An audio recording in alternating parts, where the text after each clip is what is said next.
Selam aleyküm. Kiev, Maydan'da cenk toxtatıldı.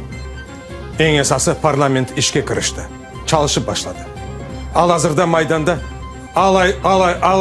Maydan'da Timoshenko çıkışta bulunmakta. Biz onu seyredeceğiz. Bundan sonra ise biz Kırım parlamentine geçeceğiz. Ve bununla beraber Kırım parlamentinde olan tartışmalarının neticesinde Kharkiv'da bugün siyasetçiler görüştüler. Bununla beraber biz kene Kırım'a kaytacağız. Kırım'da ise biz yarın Numan Çelebijan'ı hatırlayımız. Ne için acaba Sebat Teşkilatı bu tedbirge koşulmayı istemiyor? Ne için Numan Çelebijan'a karşı çıkar? İşte bu hafta bizim programımızda. Kıymetli teleseyirciler, biz öz programımızda devam edemiz. Birkaç saniye evvelse siz Merkezi Meydan'da Kiev'de hapishaneden çıkan Yulia Timoshenko'nun nutqını dinlediniz. Ateşin kadın, ateşin çıkış yaptı. Elbette oğa çok yıllar devamında, sonki 2 yıl devamında böyle bir çıkmağa izin verilmegen edi. Böyle bir söylemege de imkan yok edi. Lakin bugünkü maydanda ve toplangan insanların yüzünde o nelerini görebildi acaba? Onun umutları, onun gayeleri, onun istekleri ne derecede ömürge geçecek? Onu elbette başlangan dava gösterecek. O davanın esas kahramanı elbette bu halktır. Elbette biz bu hafta aytar ekenimiz bu haftanın içerisinde olup geçken çoktan çok vakıya, hadiseler gerçekten de çok önemli oldu. Daha doğrusunu aytsam tarihte hem tarihi emniyetke malik oldu. Bizler daha belki sonuna kadar onu anlamayımız, emniyet vermeyimiz. Lakin bizler gerçekten de bir tarihi muhitte yaşaganımızı özümüzde anlap olamayımız. Bu hafta devamında olup geçken birçok vakıya, hadiseler bizim toplumumuzda değil, bizim halkımızın arasında değil de umumen Ukrayna toplumunun arasında çok farklı seslendi. Bizler Kırım içerisinde bu davaların içerisinde bulungan ve bütün bu olup geçken vakıya hadiselerini izahatlagan ve onların ok sırasında bulungan insanını bugün stüdyamızga davet ettik.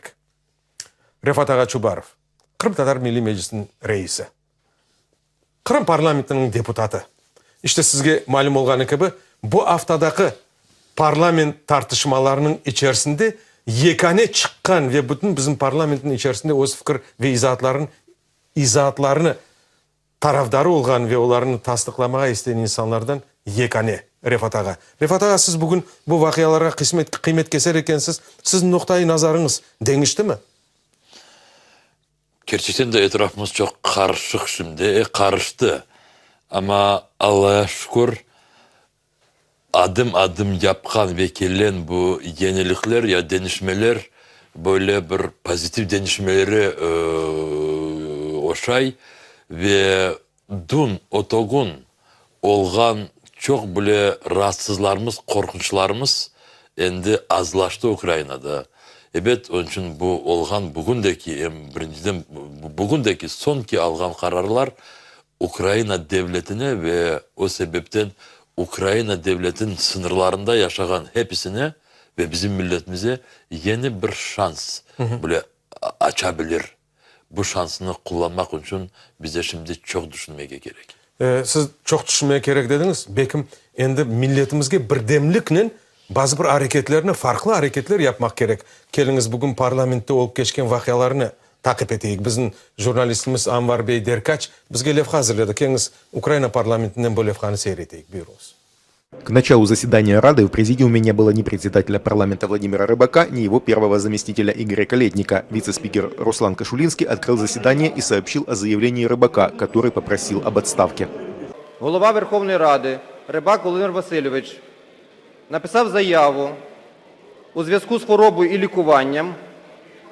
Він просить зняти з себе повноваження Голови Верховної Ради України.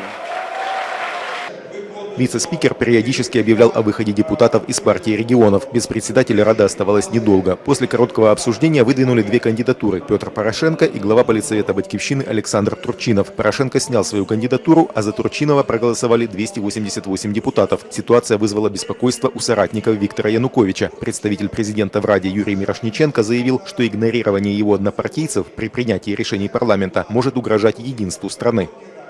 Я закликаю всі рішення, які буде ухвалювати Верховна Рада України, мають голосуватися за участю партій регіонів. Це дозволить нам, шановні колеги, не розколоти Україну. Не допустить раскола Украины призывали практически все выступающие депутаты, независимо от партийной принадлежности. Народные избранники приняли постановление о предотвращении проявления сепаратизма и других посягательств на основы национальной безопасности Украины. За него проголосовало конституционное большинство, более 300 депутатов. Рада поручила СБУ расследовать все заявления, которые содержат признаки посягательства на территориальную целостность страны. Следующим важным решением Рады стало постановление об освобождении Юлии Тимошенко из заключения. В ложе для гостей находилась дочь Тимошенко Евгения, которая после объявления результатов не смогла сдержать слез. Рада приняла специальное постановление, которым взяла на себя всю ответственность за ситуацию в стране, поскольку в столице отсутствует президент и министр внутренних дел. Нам треба відновити роботу цього міністерства в першу чергу, захистити громадян, життя громадян в першу чергу захистити, всіх громадян України і на Сході, і на Заході, друзі.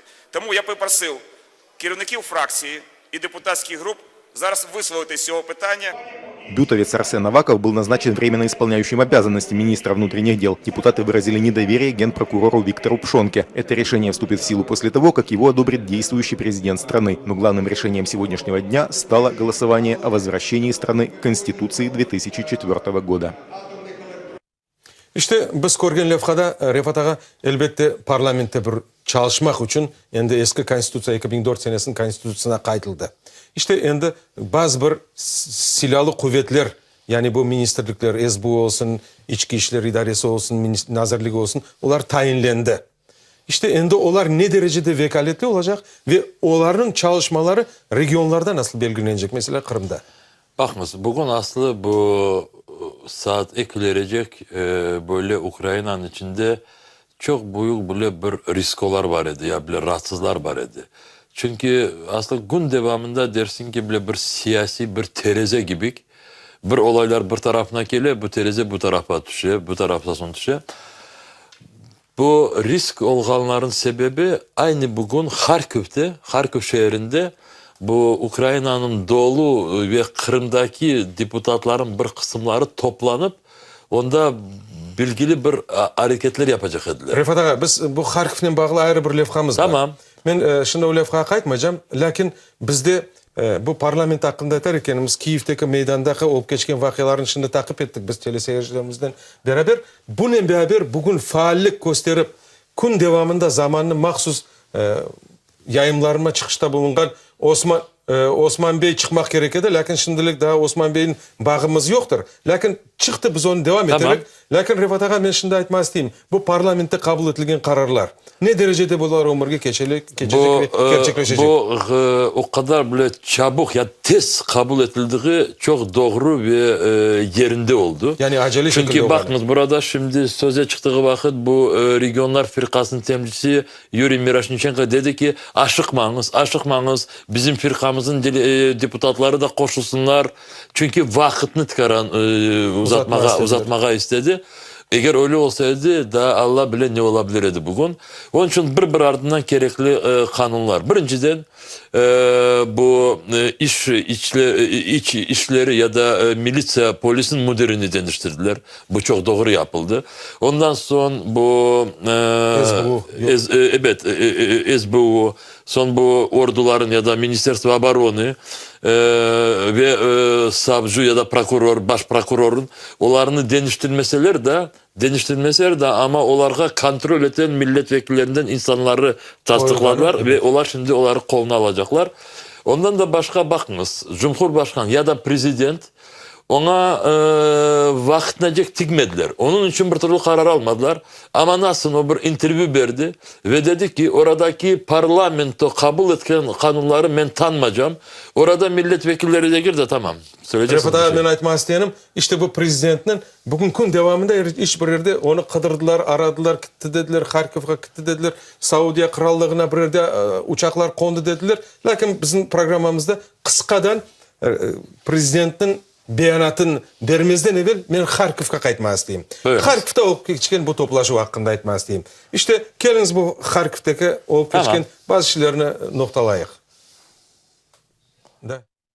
İşte men aytmak isteyim Refat ağa. Şimdi kene bizim bağımızda biraz problema çıktı. Lakin bu Kharkiv'daki olup geçken vakiyalarda bizim Kırım'dan delegatsiya ketdi. İşte anda bir 20-23 kişi deputatlar var. Onların içinde Kırım hükümetinin yol başçısı var, parlament reisinin muavini var, Doniç. Onunla beraber Akhyar memuriyetinin yol başçısı var, Yatsuba. İşte bunlarla beraber bu çalışmalar, siz bunların içindeydiniz. Siz bunların bu arkadaşlarımız, teleseyircilerimiz bilir. Biz aslında canlı efirde olduğumuz sebebiyle işte bazı böyle çıkaran çalımsızlıklar olan. Bugün sabahdan telefonda bu Kırım hükümetinin başlığından Magilov'la konuştum. Sen neredesin dedim. Tikaran bile bir pauz yaptı. Harkiv'teyim dedi. Dedi senin ne rahatsızlığın var deyip benden soradı. Ben dedim yarın sizde miting olacak, ona rahatsızlığın var dedi. Ben dedim yok, ona rahatsızlığım yoktur.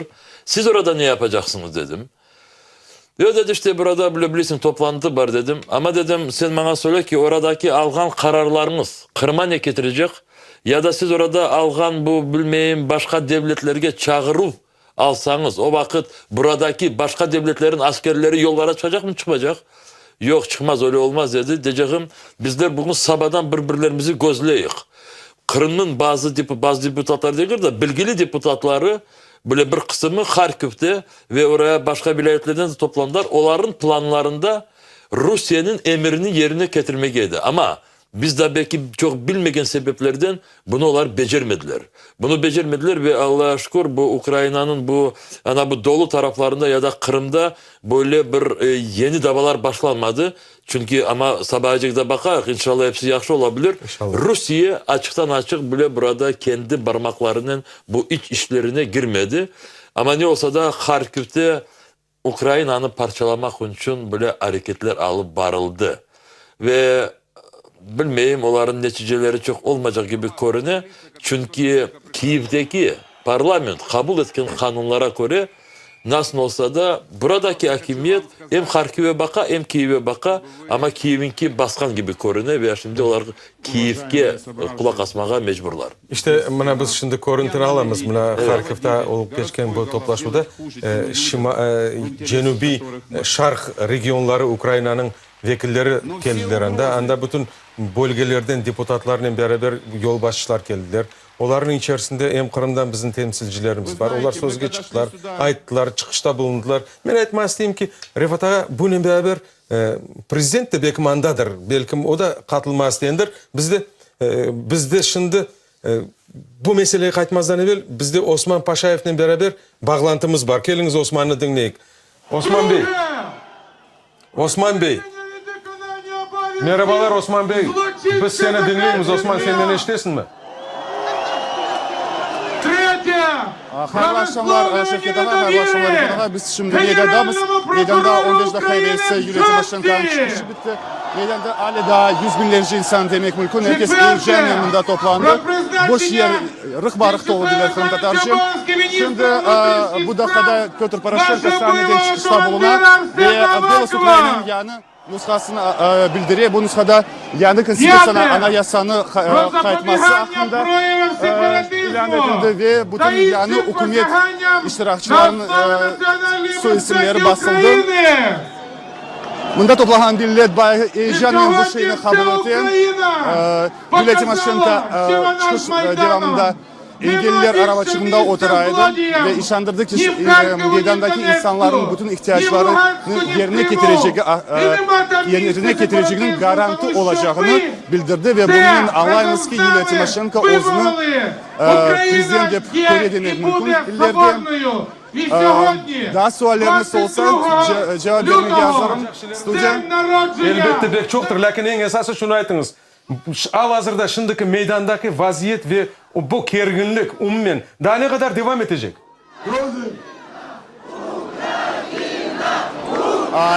Meydandaki vaziyeti birisinden anlamay. Bir taraftan Alexander Turchinov bugün dedi meydan öz vazifesini yerine getirdi ve dağılabilir. Bu böyle bir haber geçti ama sağcılar mesela meydanı daha bir kaç hafta devam etmesini bekliyorlar. Çünkü iktidar, hakimiyet nasıl kurulacağı ileride daha hiç kimse bilmiyor. Biz bugün gün devamında Межгорье'de edik. Межгорье'de ilk kez bu seneler devamında Yanukovych'in evi açıldı. O saraylar, o binalar, o hayvan bahçeleri, o aranjeriyalar her şey korundu. Mesela Bugün öğrendik onun evinin tek bir kilidi 43.000 dolar olganını. Yanukovich saray bomboş ve erkun bütün adamlar için serbest ekskursiyalar için açık olacak. Meydan ise dağılmay çadırlar yerinde durar. Osman Bey çok sağ ol. Bizden bugün kun devamında bağ tuttun, bizden beraber bağlandın, bizni meydandan ve Mijgoriyada olup geçken vakalardan haberdar ettin ve ileride inşallah Allah kısmet etse meydan tarkalmaz. Enden son atışu dava olmaz. Lakin biz senden endi yarın kısmet etse bağlanırız. Çok sağ ol. Hayırlı akşamlar ve hayırlı çalışmalar. Rifat ağa, mına bizim Osman'la beraber olgan böyle bir bağımızın siz şahit oldunuz, canlı şahit oldunuz. Bundan evvel Timoşenko'nun çıkışı oldu. Aytmak isteyeyim ki biz sübyetimizge kaytamız ve bu yukarıda da olup geçken kabul etken arizalar esasında prezidentine Viktor Yanukovich'in de özünün izahatları var. Kelin bu izahatlarını dinleyek mümkün olsa. Все, что сегодня происходит, в большей степени, это, конечно, и вандализм, и бандитизм, и государственный переворот. Это моя оценка, я в этом глубоко убежден. Что я буду дальше делать? Я буду делать все, чтобы защитить свою страну от раскола. Я буду делать все, чтобы остановить кровопролитие. Я еще не знаю, как я это буду делать. Bu prezidentimizin izahatları oldu. İnsan artık özünün hareketlerini nasıl göstermege ve ifadelemege istiyor? 2010 sene 14 Mayıs saylangan son Cumhurbaşkanı olarak Viktor Yanukovich birinci sefer Kırım Tatar Milli Meclis'in rehberlerinin koruşu. Yanukovich, Lovichkin, Cartı, Mustafa ağamız ve ben. 1,5 saat konuşuyoruz. Kırım ve Kırım Tatarlar için. Biz ona anlatmaya tırışıyoruz. Meselemizi ve neler devlet yapışı gerek milletimizin haklarını tiklemek için. O da bize baskın yapa. Böyle yapsanız, böyle yapacaksınız, böyle yapacaksınız. Kendisinin bütün bu isteklerini bizi dersin gibi kul gibi görmeye isteyin. Şartlar koyar. Evet. Sonra biz çıktık. Birinci söylegen benim sözlerim endi. Kapıdan çıktık bu sarayda. Dedi Mustafa ağa bizlerge bular cenk ilan ettiler. Bizleri endi bular parçalamaya tırışacaklar. Ben bunu şimdi hatırladığımı ona söylemeye isteyeyim ki bütün şimdi söylediği sözleri aynı gençsi ters yaptı. Devleti parçalamak için bütün adımlarını yapan Yanukovich ve onun yakın komandası. Milletleri ayırması. Ve da bilmeyin bu toprakları, regionları ayırması. Eğer bu Batı tarafına ya da Lvov, Ternopil'ini beğenmesem o taraflara bütçete para az vereceğim. Ya bilmeyeyim Kırım'a bütün başka yerlerdeki yaşayan insanları getirip burada hakimiyetke onlara vazife vermesi. Toprakların tarkatılması. Toprakların tarkatılması. Burada Kırım'daki dağlarda 8.000 hektar kendisine bu ormanları alması. İşte insan vazifeye girmek için galibe kazandı. Bu vatandaşların seslerini kazandı. Ama vazifesini getirmeye becermedi değil de bütün yapkanını aynı kendisine zarar yaptı. Devlete zarar yaptı, milletke zarar yaptı. İşte bu prezidentimizin elbette desteklegen onun fırkası var. Bu fırkaga Kırım'dan saylangan deputatlar var. İşte insanlar onlara işandılar ve son gününe kadar, hatta bugünkü kadar onlar özlerinin yapkan hareketlerini, farklı hareketlerini toplumga, cemiyetke karşı yapmaya çalıştılar. Rifat ağa onların geleceği var mı? Mına siz parlamentte çıkışta oldunuz. Konstantinov'a karşı özünüzün izahatlarınızı verdiniz. Onların bildirdiniz, açıkladınız. Siz onların ardında can ve hareket duydunuz mu? 2010 senesi işte bu yeni ya da Parti Regionu firkası bu iktidara gelen son çeşitli türlü insanları gördük. Ama birisinden onlarından böyle bazı meselelerde bile bir fikire kelmege mümkün olganı o da işte Cartıydı. Ateşi yengil olsun. O da songi vakit. O da evet Karan çalışkan son. Diğerleri hepsi diyeyim de onların aslı öyle bakışı kuru Kırım Tatarları değil de diğerlerine de bile insanları kuru kullanmak. Ve şimdi siz Konstantin'in diğerlerinde dediğiniz Otogun 2 gün evvelsi bizler bir konuşma yaptık. Ve orada ben böyle bir sıra bütün onların 2010 seneden yapkanlarını bir kere de onlara hatırlattım. Ve dedim hatırlattığım sebebi ben bunları size kurup bugün açıklamadım da ben size bunları her hafta açıklar dedim ama siz bunu işitmek istemez dediniz. Endi siz deysiniz ki endi işleyeceksiniz. Neden bu vaktecik işitmediniz dedim vakit bilirsiniz Konstantin ne dedi? Çünkü dedi bizim partiyamızda öyle bile pis şartlar var da şartlar. Öyle pis idareciler var idi de biz bunu onun için becermedik. Ya dedim tokta. Bir şey değişmedi. Pis idareciler olan yerinde, pis partiye olan yerinde sen öyleyse seni mecbur etkenlere vakit. Sen o vakit ne sesini çıkarmadın?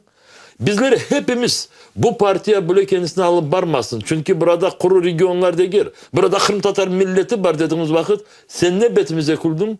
Ya biz Kırım Tatar milletvekilleri bu tribunadan sizlere bir şeyler anlattıkları vakit niçin ayaklarınızdan bile hudurladınız? Endi dedim işte sizin başınıza bu kayıtıp gele. Akıllanmayacaklar bunlar. Bu partiyanın bütün bu ben şimdi partiyanın onları bilmeyeyim. 1,5 milyon azalarımız var diyorlar. Bilmeyeyim belki vardır. Ama bu partiyanı kullanıp ve partiye aza olarak bu iktidarda olan insanlar onlar hepsi gidişi gerek. Rifat ağa, bizim acı gerçeğimiz var. Acı gerçeğimiz degenim ben hatırlayayım 1992 senesini. Bilesizsin biz parlamentin o günde milletle beraber turgan edik. Milletle beraber bu binaga zapt etken edik. Binaga karşı değil, hakimiyetke karşı. Belki biz o vakti bazı bir hareketlerin farklı yapkandırıq. Lakin biz o vakti özümüzün güç ve millet olarak ifadeledik, gösterdik. Belki bizge bu hareketlerini başka ve farklı yönelişte yapmak gerektir. Devamlı insanların kafasını değiştirmek için. Ne için bunu aytam? Çünkü bundan son kelgen insanlar oldu, hakimiyetke geldiler. Bu şeyin içinde olan Anatoly Gritsenko oldu. İşte onlar da bunların içindeydi. Lakin o insan da bizim senelerce işitmege, dinlemege ve kol tutmaga istemedi. Başka yerden gelmedi. Bu toplumdan çıktı. Rifat ağa bekim mecliste bazı bir hareketlerde başka bir hem milletimizin toplamak hem milletke başkaca bir muracaatta olup göstermek gerekmez. Bakınız bu Kiev'teki meydan işte noyabrın aman 3 ay durdular. Evet 3 ay oldu. Olacak işte bana bugünler oldu. Bu meydanda turgan siyasetçiler de giredi işte millet dedi. Halk. Çok farklı insanlar içlerinde ama yüzlerinden bin insan var. Kalk. Evet. Gerçekten de bu kalk bile ne sebepten bu meydanlarga geldi ve bütün olgan ağırlıklarga dayandı. 82 tane bugün öldürülgen insanların isimleri bilinmiş. Daha ne kadar da bilinecek. Da ne kadar Bak, kazalı, ne kadar yaralı, kurbanlar orada evet. insanlar kendi canlarını verdiler. Ben bunu söylediğimi ona getirmesiyim. Evet, Kiev'teki olgan durum. Ukraynalılar kendi topraklarında yaşadıkları ve yapan hareketleri buradakine baktığımız vakit farklı. Biz burada Kırım'da bu etrafımızdaki olgan bütün bu şartlarını göz önüne alışımız gerek. Ama bu hakimiyetin en büyük zararlığı bize yapkanını Kırım Tatarları olganı kibik de bile birliktedir de daha çok zayıfleştirmek için bu iktidar 2010 senedeki gelgen iktidar mahsus Kırım Tatarları parçalamak için sistemalı çalışmalar alıp vardı ve bugün de alıp bara. İşte ve o sebepten bizim bazı insanlarımız, kuru siyasetçilerimiz değil de yaşayan cemiyetlerdeki insanlarımız bazı sebeplerden suvudular. Hepsi de gir. Ama çoklaştı öyle insanlar düşündüler ki men yapmayın bunu. Osman varsın yapsın. Refat getirsin. Bilmeyim Aliz yapsın. Onun için insanlarımız kendilerinin rollerinin de değiştirişleri gerek. Her bir insan milletinin bugün durumunu değiştirmeye şansı var, gücü de var, yapışı gerek. Siz bu vakti ayttınız. Ben şimdi bir şeyini daha hatırlamak isteyeyim. Bizim halkımızın, toplumumuzun arasında çeşitli güçlerini peyda ettik. İtirazlılar var, kol tutkanlar var, istegenler, istemegenler. İşte Milli Fırka diyen teşkilat bir beyanatla çıkışta bulundu. İşte bu haftanın içerisinde o da. Geliniz bu beyanatını tartışalım olayıq. Евромайдан тарафдарлары Кырым парламенты бинасы янында devlet байрағынан туралар. Олар Кырым депутатлары невбеттен тыш сессиясында Cumhuriyet статусіне бағлы меселені музакире етежегінде телеке доғыра. Боле вазиет парламент юлбашысы Владимир Константинов регионлар devletте әкиметні жоя білген тағдирде Кырымны Украинадан айрылуынан бағлы меселе esasında пейда oldu. Bu haqta o Rusiyada devlet думасында yapқан çıkışında beyan etті. Бүгін Кырым парламенті ярмаданы Украина эркендан чықармақ меселесini бақажақ. Олардың қаршысында Георгий Шереті ve Rusия байрағынан erkekler туралар. Олармен бір сырада казакилер де бар. Бинанын оғында insanlar бірі-біріне тізілділер. Это бандеры, под которым воевал Бандера. Он воевал под этим флагом. И вот он пропагандирует это. Evvela onların arasında söz davası başlandı.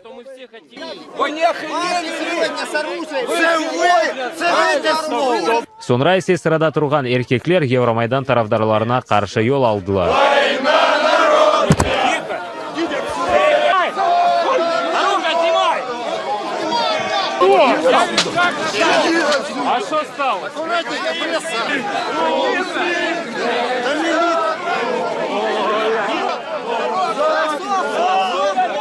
Бешеные люди неизвестно, что требуют. Они требуют войны.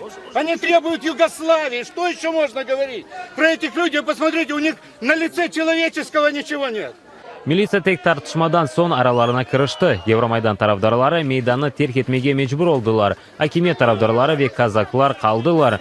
Malum olğanı gibi parlamentten kelgen haberge ko'ra nevbetten tış sessiyası yerine Regioni Krıma fraksiyasının keniş toplaşığı o'tkerildi. Munda Ruskое единство fraksiya deputatlары da davet etildi. Toplaşığa xalq deputatlары da keldi. Boris Deych spiker Konstantinovning bayonotlarini izohladı.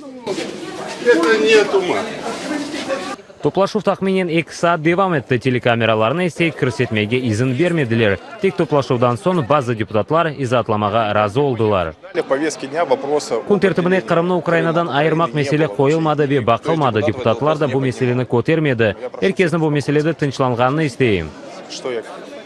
Spiker Konstantinovning bayonotlarini onun fraksiya tarafdarlari sanki nutqdan ayrı ibareler alıngan gibi izohladılar. Слова спикера были вырваны из контекста. Spikerning so'zlari jurnalistlar tarafından aksine ifadelendi. Rusiyada olgan chiqishida o Kırım'ı Ukraynadan ayrılığından bağlı fikrini bildirmedi. Fraksiya to'plashuvidan so'ng esa spiker o'z muavinlari ve prezidentning daimiy temsilchisining meclis raisi ve qurultay ruh deputatlarining ko'rishdi. Bir soat davomida aqimdagi kergin vaziyatdan chiqmoq yo'llarini muzokara etdilar. Bo'lev xanım bakar ekanimiz aytmas deyim, bilesizmi? Her vaqti siyasetçiler belli bir şey, bir nuqsonlikqa yo'l qo'ysalar, her vaqti ne uchundir jurnalistlerin qabatlamayız deydiler. Başka anladınız, farklı anladınız. Ya da sizler kamerani doğru tutmadınız da mikrofonunu bizning burnumuzun tubine soqdınız degen gibi bazı bir çirkin ibarelerini kullanıp dava çıkaralar. Niçin Kırım'da bu işler daima yüz beri? Çünkü Konstantinov ve ondaki olgan bu yakınları onlar kabul etken, kendilerini kabul etken bir planları var. Onların planları Moskva'dan geliyor. Ve sonki 2,5 hafta içinde 2 kere Moskova'ya varıp geldi. Bu 20 fevral'in gecesinde biz öyle haber aldık. 19 fevral'in gecesinde 20'sinde onlar burada bir sessiya geçirip Rusya'ya bir müracaat kabul edecekler. Çağırıp bizi burada, bizim aklarımıza burada aklarımıza yol vermeyler. Burada Rus kişilerge çok ağırlıklar var ve keliniz bizi korşalanız. Biz becerdik bunu toktatmağa ve gerçekten de çok çalışmalar alıp bardık ama bunu söylemeye gerek ki Konstantinov ve onun gibi söyleri onların Kırım'la böyle derince duyguları yok aslı. Onlar kendilerin menfaatlarını er vakit düşünen insanlar. Rifat Ağa, yani için toktattınız? Ne için gecelerinde çalıştınız, anlaşma yaptınız? Yapsın insanlar, korsunlar sonuna kadar ne olacak? Öyle de söylemeye mümkün ama ya Rusya eğer bu planı buradan başlasalar da ve Rusya bu plana koşulsa o vakit kan toklayacak. Refat ağa, ya en esası kanda değil, en esası harekette. İnsanlar bugün biz bunu yapmadık, aytmadık dediler.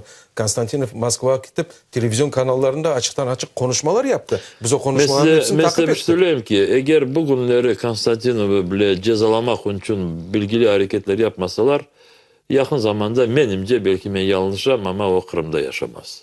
O buradan zuvacak. Mesele tek Konstantinov'da değil, Refat ağa. Bundan evvel de çok hakimiyet demişken edi. Bundan evvel de kelgen insanlar çok kettiler Kırım'dan. Yoklar, biz onların adlarını bile unuttuk. Aytma isteyeyim ki, ya burada bu insanların karaştırgan ve bu gayeni öge sürgen insanlar kaldı, toplum kaldı. Yarın Şevket Bey burada mitingimiz olacak. Biz o kadar kilometre. Ben size şimdi, ben sizin sualınıza cevap vermeyi isteyeyim ve siz karan keskince sorarsınız da ben de öyle keskince karan kaytarayım.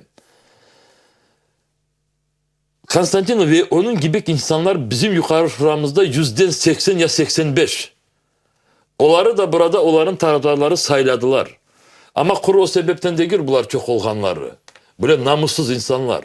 Sebep onda ki buradaki bu saylaf kanunlar bizim sayımıza göre bizim temsilcilerimizi orada saylamaya bize bir fırsat vermeyi. 5 tane kurultay ruh fraksiyadan azaları. En azı 15 tane oluşu gerekedi. Çeşitli sebeplerden olmadı. Neden olmadı? İnsanlarımız sayılara geri kadar koşulmadılar.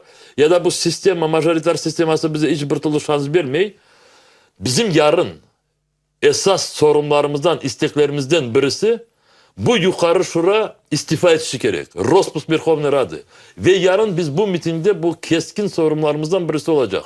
İnsanlarımız yarın mitinge gelsinler de bizle beraber bütün dünya söylesinler ki Konstantinov ve Konstantinov gibi soyları aslı böyle yukarı şura bize gereği yok. Yeni sayılar geçirecek de ve Kırım'da belki yeniden saylanacak milletvekilleri onların içinde de bir 15 tane girdiğine Kırım Tatarlar olsun da başka türlü düşünsünler Kırım'ın geleceği. Refat ağa, siz saylavlar hakkında ayttınız. Ben de sizge saylavlar hakkında bazı bir şeylerini hatırlatmak isteyeyim. Siz aklınızda olsa bundan evvelki değil, bundan önce olup geçken Kırım Yukarı Radası'nda bizim 14 tane vekilimiz var idi. Milli temsilciliğimiz boyunca saylangan edi. Bekimiz ilerideki saylavlarda da bu saylav sistemasını değiştirip bu kanunga değişmelikler, milli mensuplumuzla bağlı değişmeliklerini kırsetmek gerek ve o vakit bizim taraftarlarımız daha ziyade olabilir. Gene de kaytarıp söylemeyi isteyeyim ki Ukrayna'daki değişmeleri görüyorsunuz ki. Evet. Bu değişmeleri kim getirdi? Ana bu yüz binlerle milyonlarını meydanda getirdiler. Yarın bir gün bizler de bu meydanlarda oluşumuz gerek. Yarın meydanda ne kadar insanlar olsa biz yarın Kırım Cumhuriyet'in statüsünü konuşacak. Biz yarın Kırım Tatar milletin akları bunda tiklendiğini soramayacak değil. Bizler şartlar koyacak yarın. Diğerleri de hepsileri kesinler de bizimle beraber olsunlar. Yarın orada 5.000 olmasın. 20.000 olsun. Refat ağa, aynı bu şey hakkında aytarak emіз buna bizim levhamız, milli fırkanın bağlı levhamız hazır oldu ki ozalarını dinleyik. Memleketteki vaziyet Milli Firqa ve Ukrayna prezidenti yanındaki Keneş vekillerini Yarımada ailesine muracaatta bulunmağa mecbur etti. Onlar Kırım parlamentinin spikeri Vladimir Konstantinov'ni Rusiyadaki Devlet Dumasında yapkan arizalarını ve separatist gayelerini öge sürmege, bunun beraber Kırım'ni Ukrayna'dan ayırmağa tekliflerine karşı çıktılar. Bu devletler arasında olan anlaşmalar belli bir insanın arizasının belgelenmey. Bu gibi beyanatlar devletinin stratejik yolu ve halkı tarafından çizmeli. Bizim vazifemiz ise çeşit provokatörlerini oldukça sınırlamak ve onlara yol vermemekle bağlıdır. Kabul etilgen vesiqa dünya cemaatçılığı adına seslendirilgen beyanatla bağlı. Biz Birleşken Milletler Teşkilatı ve Avrupa Kenişini Kırım'daki tinçlik ve müstakillik vekaliyetligi olmasına davet etemiz. Bu yönelişte Yarımada'da hiçbir dava ve baskıga karşı yol koymamağa çıkarmız. Bu vaziyetni takip ederek beyanat muhalifleri Ukrayna'nın parlament prezident cumhuriyetine ve 2004 senesi anayasasına geçmesini takdirlediler. Bu vatandaşlarımızın beyanatı. İşte bunu çeşitli matbuat vasıtaları aydınlattılar. Ben de bu zevkaya kaytmaya istegenim esas sebebi var. Refat ağa bundan bir yıl evvelsi bu arkadaşlar Rusya'ya müracaat edip işte Kırım'ı Rusya'ya koşunuz da biz bazı bir hareketlerini farklı yapayıq degen ediler. Bunları nasıl izah? Ben Demir'e söyleyip geçtim edim. Bu iktidar işte 2010. senesi gelen ya Partiya Regionov iktidarı. Bunlar diğer senelere baktığımız vakit böyle milletimizi parçalamak için çok sistemalı işler alıp bardılar ve de alıp baralar. Bunların içinde işte Sebet gibi teşkilatı, Şimdi kaçacağım Sebat. Tamam ama şimdi de söyleyebilirim. Ya milli firka bakınız. Şimdi ne diyorlar bu arkadaşlar? Meydana çıkmanız orada provokasyon olabilir. Olabilir. Gerçekten de olabilir ama bizler öyle bir çalışıyoruz ki bunların olmamak için. Ne diyorlar bu arkadaşlar? İşte müracaat edeceğiz dünya teşkilatlarına da onlar bizim meselemizi çözsünler. Ama Milli Firka diyen teşkilatımız 2008. mi 2009. senesi mahsus Putin'e müracaatta bulundular ediler. Burada Ukrayna devletinde o kadar bilmeyen milletimizi genosize getirmiş ekenler de kelinizde Gürcistan gibi bizi kurtarınız diye böyle bir müracaat yapmış ediler. Ondan sonra Yanukovych halibe kazangan son ondan sonra Yanukovych dediler ki senden yaxşı da prezident yoktur. Bizleri sayla da meclisten uzaklaş da biz çalışayız. Keneş kurdular ve bu Keneş'in şimdi yanında çalışıyorlar. Şimdi Yanukovych'in bu kadar bile sağlamlığı olmadığı sebebinden milletimize ne diyorlar? Evlerimizde oturunuz. Biz milletimize diyoruz ki hareketimize devam ediyoruz. Bizler biliyoruz ne istediğimizi hepimiz. Rifat ağa biz daha bir lafqa qaytma isteymiz. Bu da mına siz aytkan gibi Numan Çelebijan'ın hatırasına bağışlandı. İşte bu günleri Kırım'da, dengişkerlerde, üniversitelerde, camilerde, milli medeniyetimiz merkezlerinde, İsmail Gaspralı kitaphanesinde, milli muzeyimizde, umumen okuv yurtlarda, her yerlerde Numan Çelebijan'ın hatırasını andılar. Birinci şehit, birinci bizim milli liderimiz, muftimiz. Kısa bir lafqa.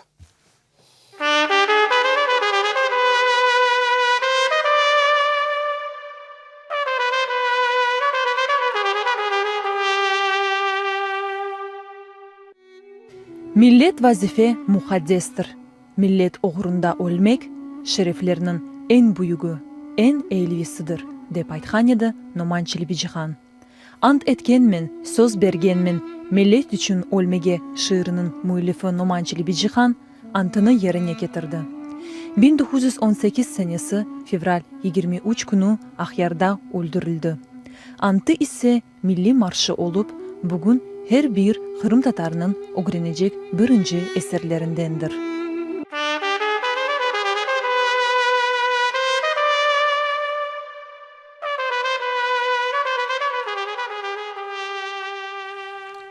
Bizler yarın Numan Çelebijan'ın hatırasına tedbir geçireceğiz.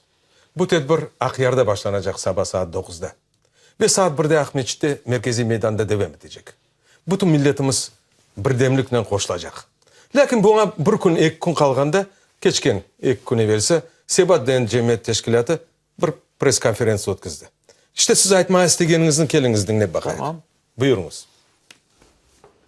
Numan Çelebijan hatırası günü meclis mitingde provokasyyalar hazırlay. Böyle gibi fikrini Sebat teşkilatının azaları bildiriyor. Bizga kelgan ma'lumotga ko'ra, meclis bu kunga hozirlik ko'rek, lesker, saplar ve yaqarliq satın alıp meydanga chiqmaga istaylar. Sebat bildirgenine göre sanki o günü Akmeç'teki merkezi meydanında Numan Çelebijan'ın hatırasına ötkürülgen mitingde hatta Kiev'teki meydanında bulungan snayperler çalışabiliyor. Kiev'te snayperler iki tarafqa da kurşunga tizdiler. Aynı böyle vaziyet mında da tekrarlanabilir. Kırım Tatar Milli Meclisi'nde ise bu gibi matem tedbiri Kırım'nın birinci mufti ve devletçiligimizni yol başçısı olgan Numan Çelebijan'ın hatırasına bağışlanganını bildiriler. Bu tedbir her sene ötkürülüyor. Bu yılda istisna değil. İşte mına görgenimiz gibi Rifat ağa Sebat teşkilatı ve Numan Çelebijan'ın hatırası. Sebat teşkilatı ve toprak davası. İşte men bu meseleleri etrafında bundan etraflıca söz yürütmek değil. Men bu insanların hareketi ve fikirleri, gayeleri ve düşünceleri. Bu insanlar ne düşünürler? Niçin bu acaba böyle yapıyorlar? Birinciden Numan Çelebijan isimli bir kez de seslendireyik. Çünkü 96 sene evvelsi milletimizin kahramanını, milletimiz kurgan birinci hükümetin reisini, birinci saylangan muftimizi, kurultayımızı kurgan insanların birisi Numan Çelebijan'ı 23. fevralde 18. senesi Akyar'da kurşun edildiler. İşte gerçekten de onun hatırasına bizler her sene böyle tedbirler geçiriyoruz ve bu sene Akmeç'te de meydanda olacağını biz 28. yanvarda tabi ilan ettik. O vakit bir miting geçirdiğimiz vakit biz dedik ki 28 yanvarda endi bundan başlayıp 18 Mayıs'acak bizler bütün hareketlerimizi ziyadeleştirip, çoklaştırıp bu devletten, bu hakimiyetten kendi haklarımızı tiklemek için bizler böyle tedbirler alıp baracak ve başka formalarda da haklarımızı korçalamak için işler alıp baracak deyip hepsini ilan ettik. Şimdi sonki günleri gerçekten de bu durum ağırlaştığı vakit ve endi burada bu hakimiyet kendi pozisiyalarını böyle zayıflaştığını korup ve bizlerden milletimiz soradığından böyle bir korkunçları olup kendisine yakın olan ya kendisi satıp algan insanları milletimize kullanmaya tırışa. Bu herifler ne dediler şimdi Seba degenleri? Çünkü biz Seba değil ama Seba degenleri işte bir 15-20 tane kişiler. Diğerlerini olar kendilerinin yapkan bu hakimiyetle işbirlik yaparlar da toprak oyunları yaparlar ve insanları bu toprağa bağlayırlar. Daha başka işler yaparlar. Bakınız bu şimdi herifler ne dediler? Provokasyalar olabilir. Bilmeyin bu evlerin, binaların tepesinde sniperler olabilir. Biz bugün SBU'nun başlığından konuştuk. Dedik burada iki taraf var. Kırım Tatar milleti ve diğerleri hepsi olarak işte hakimiyet ve sizler de orada. Eğer üçüncü Allah göstermesin taraf bir türlü provokasyon yapacak olsa anlaşıldı ki sizler kendi işinizi yaxşı yapmadınız. Binaların tepesini kontrol yapmaya kimin gücü var şimdi? İşte hakimiyetin, SBU'nun evet. Yaparlar bunlar hepsini ve bizler şimdi bana bu size gelince bizler bütün bu kontrollerini yapmaya çalışmalarımızı devam edeceğiz. Ama bu namussuz insanlar gerçekten söylemek isteyeyim. Bakınız. O kadar uzun sakal taşıyan son endi sen hiçbir vakit aldatma ya da bir vakit eğer söylemiş olsan o sözün sonuna var. Bir ay evvelsi hatırlarsın ne dediler bu herifler? Dediler ki eğer bizim sevgili Cumhurbaşkanımıza, bizim prezidentimize başına bir türlü ağırlıklar gelecek gibi olsa bizler bundan binlerle sebat olarak varıp onu orada korçalarız. Çünkü bizler erkekler deyip kendilerini böyle kabarttılar. Bana prezidentlerin başına bir ağırlıklar geldi. Ne diyorlar bunlar şimdi? Evde oturarak da meydana çıkmayı diyorlar.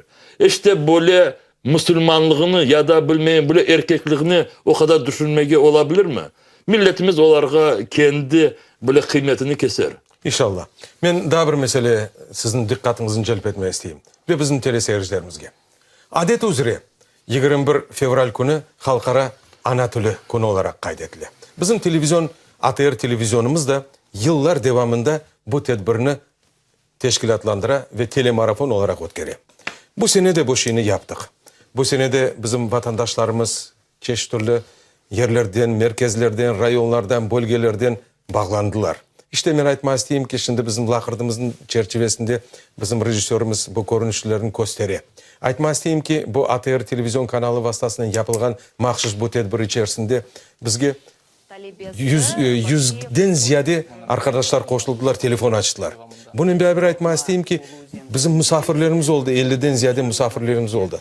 Ana babalar, korandalar, işte kartlar, yaşlar içerisinde til muhitini yaşatmak için ne yapmak gerek?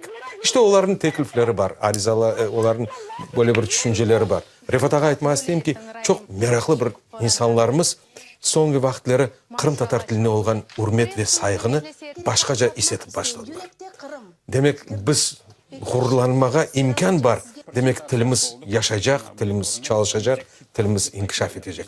Lakin en esası buna endi siyasi tuz vermek gerek. Hem devlet, hem hakimiyet, hem de meclis tarafından. Ben aytmak isteyeyim ki bizge bugün telefon açkan insanların içerisinde biz bugün mana bu Ukrayna'da olup geçken vakiyaların içerisinde bulunamız da bugünkü ana tili programmamız biraz kıskartılgan variantta oldu. Lakin aytmak isteyeyim ki bizim programmamızda kelip iştirak etip olamagan hem marifçi hem yazıcılarımız hem de çoktan çok cemaatçılık teşkilatlarımız, yaşlarımız, din müesseseleri, alimlerimiz biz onlarını kelip burada bu programmamızda katılıp olamaganlardan afı sorayımız. Aytmak isteyimiz bazı bir sebeplerinin bu siyasi, içtimai sebeplerinin biz bugünkü programmamızı kıskarttık da onlar kelip olamadılar. Lakin onlarga da herkesge bu programmada iştirak etkenleri için teşekkürler bildiremiz.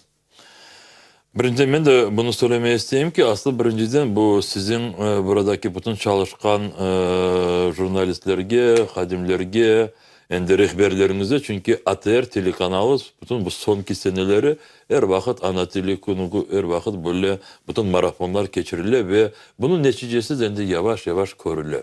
Bu birincisi. İkincisi gerçekten de endi bilgili bir sebeplerden dilimiz endi bile canlanmaya başlandığı gibi birinci bile bilmeyen fidanladığı gibi kendi korunmaya başladı ama siz dediğimiz gibi bir siyasi sözü daha bir şeyler. Biz de şimdi 2 ay Kırım Tatar Milli Meclis azaları olarak 2 ay içinde bütün bölgelerimize barıp büyük toplantılar geçirdik. Ve konuşkan bu mevzularımızın en önemlisi işte bu dilimiz, oradaki mekteplerin durumları, yeni hocaları hazırlaması, talebelerimiz etrafında konuştuk. İşte de bu toplumumuzun içinde bu dil her bir insanı aynı şekilde bile rahatsızlandırdığını daha becermedik ama inşallah becereceğiz. İnşallah. Becereceğiz çünkü sizin kanalınızın da bunda çok büyük rolü. Sonki vakitlerde sizler endi edebi filmleri, bazı yayınlarınızı ana tilimize tercüme yaparsınız, alıp barasınız. Ben Lenur Bey İslamov'a, Melizara İslamov'a yakın zamanlarda anlattım edim. Bu konuşmalarda ATR mevzusu, ATR için insanlar yeniden ve çok bile bir kıvançla konuşmaya başladılar. Ben hatırlayayım Şevket Bey, endi 2007 senesi başladığımız sene apansızdan bir ATR geldi 2-3 saat. İnsanlar her gün bunu konuşurdular. Sonra alıştılar insanlar. Şimdi sizler bu Kırım Tatar dilini çoklaştırdığımız, vetkaran farklılaştırdığımız filmler diğerlerinin peyda oldu da tercüme yapasınız. Çünkü insanlar edebi filmi Kırım Tatar dilinde bakalar. Ama insanlar bir taraftan kıvançlarını gösterirler. Bir taraftan diyorlar ki olsun şu sabahdan akşamacı geceyi Kırım Tatar dilinde. Evet biz anlatmaya tırışıyoruz. Bu televizyon onun kendi şartları var. Rus dilinde de oluşu gerek. İşte etmezliğimiz doğru. Evet. Onu anlattık ama insanlar daha çok bekliyorlar. Daha çok ziyade bekliyorlar. Daha çok Lale Ballar kanalı çalışmaya başladı. Ben etmezliğim anda da bizim farklı formatımız var. Radyo meydanımız var. İşte bizim matbuat vasıtalarımız var. Ben etmezliğim ki en esası bizim insanlarga, vatandaşlarımızga, soydaşlarımızga çoktan çok imkan ve fırsatlar var. İşte bizim bugünkü haftamızını, bu haftamız tarihte gitti. Tarihi hafta olacak Rifat Ağa. Tarihi hafta olacak. Programımızın yekunleyimiz. Tarihi hafta, gerçekten tarihi hafta çünkü korona, Ukrayna için Allah daha bir şans verdi. İnşallah. Allah versin de bu onların şansının içinde, devletin şansının içinde biz de kendi şanslarımızı kullanayıq. Kullanmaya kısmet etsin. Kısmet etsin. Hem halkımızga, hem siyasetçilerimiz. Siyasetçilerimiz de bu şanslarının becersinler bunu çalıştırmaya. Yarın mitingimiz. İnşallah. Dediğimiz saat 9'da Akyar'da ama anlaşıldı ki milletimizin çokusu saat 1'de öğle üstü Ahmetçit'in merkez meydanına gelecek. Bizler Kırım Tatar Milli Meclisi olarak ve bütün bu iştirakçı bu orkomite arkadaşlarımız hepsi şimdi çalışıyor ki bu miting yaxşı geçsin. Eminim milletimiz, kelge milletimiz kendilerini hepsi öyle alıp baracak ki Kırım Tatar Milli Meclis söylediği şekilde bu mitingimiz geçecek. Yarın bu mitingde bizler bütün bu isteklerimizi değil, aklarımızı öyle bir şekilde gösterecek ki ve nasıl meydandaki insanlar kendi haklarını korçalamaya tırıştılar böyle aylarının, biz de endi bu 18. Mayıs'acak adım yapıp bularının etrafında işlerimizi alıp baracak. Ben eminim ki yarın bir türlü başka başlarımıza rahatsızlar gelmez. Provokasyon olmaz, Provokasyonlar olmaz. Toplum olur. Biz buna gerekli adımlar yaptık. Korçalagan insanlarımız olacak. Oradaki milisa rehberlerine de geliştik. Oradaki bütün Kırım Tatar milisanerleri olacaklar. Onlara da çok dikkat olayık, onlarda insanlara hürmet olacaklar. Yarın bir gün bazı insanlarımız diyorlar ki belki Lenin'in ekelini orada alayık. Yarın almayacak. Ama yakın zamanda inşallah o da oradan alınır. Yakın zamanlarda bu hakkımızı tanımak için Kırım yarım adasını, Kırım Cumhuriyeti'nin statüsünü değiştirmek için her bir insan bizim planlarımıza göre hazır olsun. Kendi kendisine İnşallah. Olmayacak. Ben aytmak isteyeyim ki keliniz biz her vaxtki olğanı gibi milletimizin birligini, birdemligini ifade eteyik, göstereyik. Öz küçümüzni, öz gayemizni, öz arzularımızı ömürge getirmege daha bir fırsattan adım atayık. İşte böylelikle kıymetli teleseyirciler, Refat Ağa bizim programımıza geldiğiniz için, yar gecede bundan konuşmalar yaptığınız için çok sizler teşekkürler de bu kadar sizge. bile uzun, devamlı, canlı yayında çıkanınız maşallah Çok sağ olunuz. var. Aytmastayım ki yarınki tedbirlerinde ATR televizyon kanalı canlı şekilde nümayiş edecek, verecek hem Kiyev'den, hem Ahmetçik'ten, hem de Akyar'dan. Kıymetli teleseyirciler, bizim halkımızın yegane bir temsali var. O da milli bayrağımız. Geliniz milli bayrağımızga mensup olayık, sahip olayık. Evlerimizde, binalarımızda, her yerde bayrağımız kotereyik. Çok sağ olunuz. Gecelerimiz hayırlı olsun.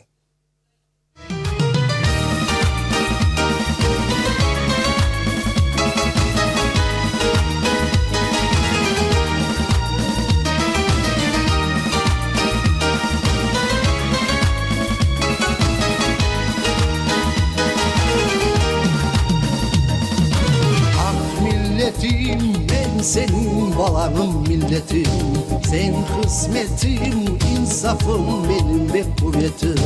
Nasıl dülbersin, dülbersin, dülbersin, sensin, benim kanımda sensin, benim canımda sensin, dinim anımda benim milletim. Sensin, benim kanımda sensin, benim canımda sensin, dinim anımda benim milletim.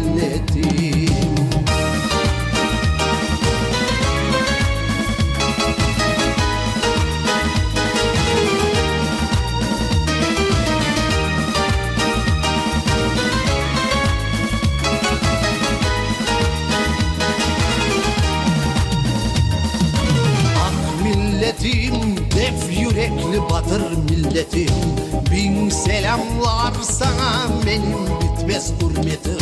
Nasıl dülbersin, dülbersin, dülbersin, sensin, benim kanımda sensin, benim canımda sensin, dinim anımda benim milletim. Sensin, benim kanımda sensin, benim canımda sensin, dinim anımda benim milletim.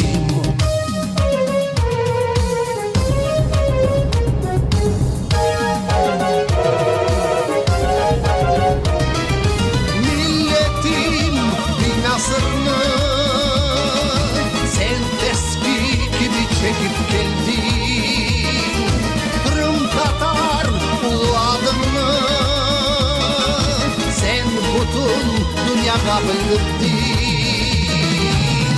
Ant ettin